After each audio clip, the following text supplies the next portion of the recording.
You probably don't know me, though you have heard my name mentioned in passing. But I am Simon, Simon of Cyrene. Cyrene is a place in North Africa. Some people refer to it now as Libya. My family has deep roots in Cyrene. We were of the Jewish tradition, the Jewish faith, but like many of our brothers and sisters over the years of intoleration of our people and an obsession with our land, we were displaced. You know, in 586, when the temple was destroyed by the Babylonians, and ever since we've been conquered by the Persians and by the Romans and by the Greeks, and our people spread throughout the world, my family was no different. We were taken to North Africa. And in North Africa, we made our home. We made our home, even though the people in Jerusalem, our own relatives, did not think much of us.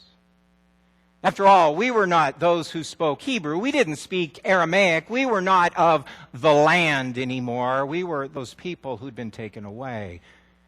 We were Hellenistic Jews. We were Greek-speaking Jews. And we lived a different life. It's not that we weren't tolerant. It's not that we didn't have the same belief and love of the temple. We practiced the faith. My family was devout. It's just we were a bit different. We had to be different. We lived in a foreign land. Being poor, we'd lost everything in the destruction of the city, and being carried to another land, we had to start from scratch. Some of you may know what that's like, starting from nothing and having to build your way up, and we became merchants. Many of us were merchants, and it was another reason that the people in Israel kind of kept us apart, because you see, merchants dealt with Canaanites, and Canaanite is really just another word for merchants within that land. My family did well over the years. We traded with Egypt. And from Egypt we brought wheat. And from Cyprus we brought wine. And from Rome we brought all the wonders of that grand civilization. And we went to Joppa, and we went to Dor, and we went to Caesarea. And we traded in those places in Israel. At Dor we brought up the snails that gave us the purple dye. My family did well trading that. Well, my encounter in terms of the biblical story is simple. We were traveling to Israel. We were traveling to Israel to do our normal business of trade, a stop in Cyprus, a stop in a shipment from Egypt. We would hit Caesarea, we would trade in that Roman village, maybe over to Tiberias, and then down to Jerusalem for the Passover. Every Jew wants to go to Jerusalem for the Passover, and our family was no different. We would celebrate the Passover in that city. We would offer a sacrificial lamb at the temple. But you know, business first. I had to take care of business. It was something we had to fit in the schedule. It wasn't just a trip to Jerusalem for the Passover. It was a trip to Jerusalem for business, and I was going to fit in the Passover. So I took care of business in Caesarea and Joppa, and I went on the road to the city, and I got there in time to celebrate on Thursday evening the Passover with some distant relatives. My boys were with me, Alexander and Rufus. And then the next day, we were going to go to the temple before the holy hour and purchase a perfect lamb that could be sacrificed, in the temple. And on the way, I was trying to rush. I had a few more people to see in the city and to get there. And as I was walking down the street, all of a sudden a large crowd began to gather, and it was pushing and shoving. And I couldn't tell exactly what was going on, but I knew something amazing was going on. And as I looked down the street, I could see the two prisoners. No, there were 3 prisoners that were coming, and they were being forced to carry a cross. They must have done something awful. You know that because crucifixion is the worst thing that can be done to you. Crucifixion is reserved for treasonous people or for murderers. They are the lowest within our society, and Rome treats them the way they should be treated. They are put to death. Those are the people who steal from us upright citizens. The crowd got bigger. The crowd got louder, and I needed to get through. I was pushing. I was trying to get across, but I could not make my way across the street. And that's when the men passed in front of me, and the first one was doing fine, but the second one, he was kind of beaten, but I saw a gap between them, and I tried to go across, and that is when the second one, who was carrying his cross, fell. And I had been pushed back. The crowd looked at him laying on the ground, beaten and bloodied. And that's when a Roman grabbed me and pulled me in and said, "You help him." Well, you have no choice. I didn't want to. Why would I want to help this man? He's a criminal. He deserves what he's going to get. But by Roman law, a Roman can make you do anything they want. A Roman can make you walk a second mile for them.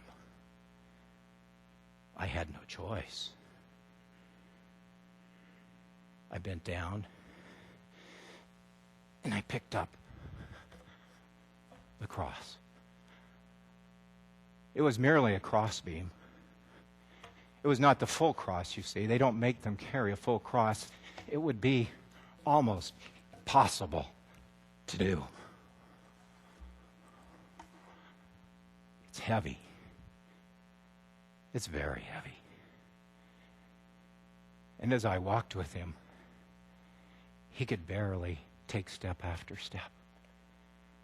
And I knew what he meant, because the beam is so heavy. And we went through the crowds, and the crowds continued to jeer and to push. I do not know what this man had done. I didn't know him. I had never met him. I just knew it's heavy. It's heavy. And as I stopped to rest, and the Romans slapped me on the back and said, "More, go on, you have farther." He looked into my eyes. I, the healthy one, he, the dying one. And rather than me feeling sorry for him, it's amazing, his eyes had compassion for me. Well, the Romans didn't let me pause long, and I picked up the cross for the rest of the way, and I took it up, and of course they nailed him to it. I couldn't watch, and I certainly couldn't let my boys watch. My boys were young at the time, They saw enough violence in their world. And I took them away. And really, that was the end. It was the end of the day. And it just kind of rested with me. And it didn't make sense until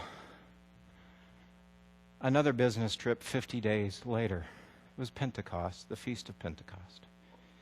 And once again, I was in the city for business, and this time I could hear a commotion going on in the building next to me, and I inquired about it, and they said it has something to do with that Jesus whom they crucified over a month ago.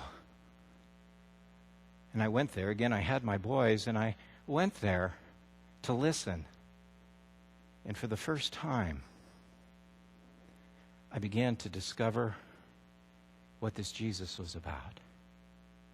I began to hear the story of his message in Galilee, of his promises of hope, of his preaching that there was a better way to live and a different kingdom and something worth living, maybe even dying for, that was more significant than my business and protecting my own wealth. It changed my life.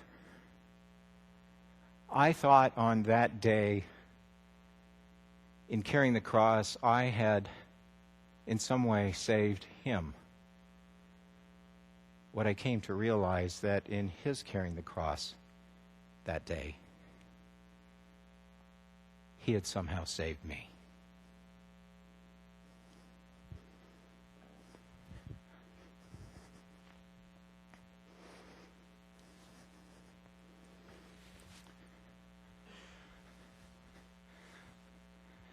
Simon of Cyrene is a very interesting character. Mention just one line of who he was. We know about his people. We know about his background. We know pretty much what I told you. We know that he was there on business. He had come from the country to the city to take care of things and to ritually practice what every Jew would practice, a trip to the synagogue. But you see, even going to the synagogue, just like going to church, can be a matter of just taking care of business. Nothing more. That's probably, and we've talked about what are the weaknesses, the sins, the overcomings that we see in these characters. I suspect that was Simon of Cyrene's challenge. That was Simon of Cyrene's challenge. That he had so many things to do that he thought was important that he did not have the time to do anything he should. He kept the law. He's like the rich young ruler. He kept the law. He was a good Jew, a devout man. He probably didn't kick his dog or beat his cat. But he was always too busy taking care of business and taking care of things. And certainly didn't want to do what he didn't want to do. After all, who would want to carry a cross? Who would choose that? And yet Jesus says, if you would follow me, pick up your cross.